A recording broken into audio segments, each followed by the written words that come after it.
आज के ज़माने में आप जानते हैं क्या होता है? आज के ज़माने में ऐसा होता है कि इमाम साहब की कोई बात आपको समझ में नहीं आई, आप अलग हो कि इमाम साहब के पीछे नमाज नहीं पढ़ेंगे, नमाज नहीं होगी। नमाज कोई इतनी हल्की इबादत नहीं है कि इतनी सी बात से मसला आपका और इमाम का ख़त्म हो गया।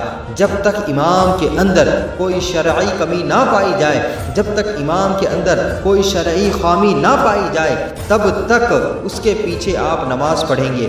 और शरई खामी बताने वाला भी कौन होगा? कोई व्हाट्सएप चलाने वाला या चाय बेचने वाला या सिर्फ दाढ़ी टोपी रखने वाला नहीं, शरई गलती बताने वाला भी कोई मुफ्ती साहब होगा। वो बताएंगे कि इसने किया क्या है, इसमें खामी क्या है। आज हमारा मसला यही तो है, उलमा शरीयत का मसला बयान करते हैं और हमारी कौम को जो मसला उनके मिजाज के ख़िलाफ़ लगता है वहीं से उलमा से दुश्मनी कर ली जाती है।